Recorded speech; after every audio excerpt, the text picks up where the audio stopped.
Martineau. Des fois, quand on se sent contrarié, c'est peut-être parce qu'il touche à quelque chose. Alors, moi, j'adore ça lorsque le vérificateur général du Québec dépose son rapport parce qu'on en apprend toujours des belles et des pas mûres. C'est le cas du dernier rapport déposé par le vérificateur général du Québec par intérim, M. Alain Fortin, qui est avec nous. Bonjour, M. Fortin. Bonjour.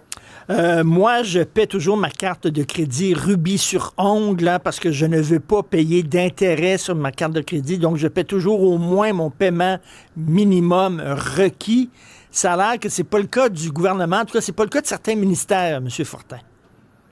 Exactement. On a constaté justement pour les 5 entités qu'on a 3 des 5 entités ne payent pas toujours, ce qui a fait en sorte que ça a coûté 20 000 pour durant une période. Ça fait que là, nous, même si c'est 20 000 je pense que ça vaut la peine pour avoir des contrôles nécessaires. La plupart avaient des paiements préautorisés justement sur les autres là, qui payent rubis sur l'or, mais si on laisse le choix aux entités de prendre le moyen qu'ils veulent.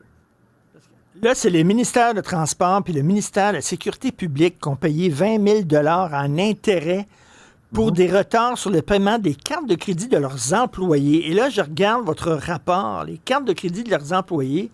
Et là, il y en a qui sont payés des coupes de cheveux, des pendentifs, des savons artisanaux, des services vétérinaires, des soins dentaires, des vêtements, des souliers. C'est incroyable, ça. Comment ça fait qu'il y a autant d'employés qui ont des cartes de crédit? C'est un peu bizarre. Bon, nous, pour la liste que vous avez regardée, c'est ça ce qu'on voulait, l'une d'autre, c'est arrêter d'avoir le motif justement pour être en mesure d'évaluer si c'était-tu pertinent ou non. Ben oui. Pour 4 des 5 entités, vous avez nommé justement des entités, on n'avait pas dans 40% des cas le motif. Fait qu'on n'était pas en mesure de savoir c'était pourquoi cette dépense-là. Et c'est ça qu'on aurait voulu avoir justement pour l'évaluer, la raisonnabilité et la pertinence. Ben oui, puis comment ça se fait que le gouvernement ne paie pas dans les délais prescrits, là? C'est de l'argent qu'on jette par les fenêtres, littéralement, le payer ça en intérêt, franchement. Je ne peux pas vous donner les causes pourquoi, mais je suis d'accord avec vous que ça ne devrait pas se produire, puis c'est pour ça qu'on a des recommandations, que ce soit pour les paiements à période, justement, au moment adéquat, là, et d'autres contrôles pour améliorer la gestion des cartes de crédit. Et vous êtes inquiet aussi pour le fameux retour à l'équilibre budgétaire du gouvernement Legault, parce que la dette et déficit, là, c'est assez spectaculaire. Et vous demandez quand est-ce qu'on va retrouver l'équilibre budgétaire. Bon, pour le retour à l'équilibre budgétaire, il y a un plan qui est préparé, qui justement prévoit qu'en 2029-2030, selon les prévisions, il est supposé d'avoir un retour à l'équilibre budgétaire avec mais il demande des efforts de 14,5 milliards de dollars pour justement revenir à un équilibre budgétaire. Toutefois, nous, quand on a examiné ce plan de retour à l'équilibre budgétaire, les efforts sont indiqués, mais c'est les mesures qui sont pas indiquées. Comme exemple, il y a un écart à résorber de 2,5 milliards, mais nous, ce qu'on aurait voulu, c'est d'avoir le détail. C'est quoi vous allez faire comment vous allez faire ça? Ça va être quoi la mesure? Après ça, il y en a un autre 6 milliards, c'est une réduction de la croissance des dépenses. Mais justement, pour nous, comment vous allez faire? C'est quoi la mesure que vous allez faire pour justement réussir à diminuer la croissance des dépenses? Fait que c'est ça notamment, nous, on dit qu'il est incomplet le plan de retour à l'équilibre budgétaire. OK. Et vous déplorez aussi, ça c'est très important, la difficulté d'avoir accès à des médecins spécialistes au Québec.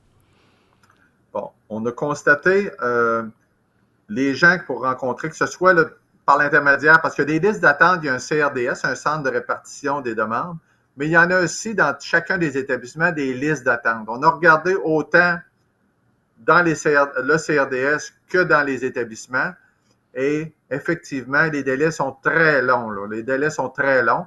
C'est important que chaque niveau, il y a des niveaux B, C, D, E selon la situation. C'est important de respecter les délais qui sont impartis parce que ça risque de la santé du patient puisse dégénérer, en tout cas, les problèmes puissent s'accentuer. Écoutez, là, pour avoir accès à certains spécialistes dans certains départements, ça peut prendre entre 600 et 800 jours. Là, on parle de plus de 2 ans pour avoir accès à un médecin spécialiste. Ça n'a aucun sens. Dans les cas des E, eux autres, c'est le délai nécessaire, c'est moins de 12 mois. Bon, même si c'est des E, il y a là-dedans, quand même, il faut qu'ils le rencontrent. Et là, comme je suis d'accord avec vous, 2 ans, 2 ans et demi. Parce que des fois, même pour un code B, qui là, lui, c'est en tout cas, ou un code C, même si les délais sont beaucoup plus courts, ben c'est important, même si c'est 1 an, ben il a dépassé le délai, là, c'est important parce que c'est plus grave. Il faut le rencontrer rapidement. Écoutez, le rapport, le vérificateur général dépose un rapport et après ça, est-ce que le gouvernement est sommé de mettre en fonction les recommandations du vérificateur général? Alors, chacun de nos rapports, premièrement, pour chacun de celui-ci, puis dans la quasi-totalité, ils ont adhéré. Chacun des entités, ils ont adhéré. Par la suite, ils doivent produire un plan d'action à la commission d'administration publique pour faire en sorte, et le plan d'action doit couvrir chacune de nos recommandations et chacun des problématiques qu'on a soulevées. De plus, nous, après 18 mois, on fait un suivi, puis après 3 ans, on fait un suivi. Je ne vous cacherai pas que mon rêve la nuit, c'est que ça soit 100% de mes recommandations qui soient satisfaisants ou appliquées. Mais il y en a à peu près, c'est entre 75-80% quand on constate après 3 ans qui sont mises en place. C'est quand même bien, 75-80%, mais je ne vous en cache pas que mon rêve à moi, ça serait que 100%, parce que justement, si nous faisons des recommandations, c'est parce qu'elles sont nécessaires, sinon on ne les ferait pas. Là.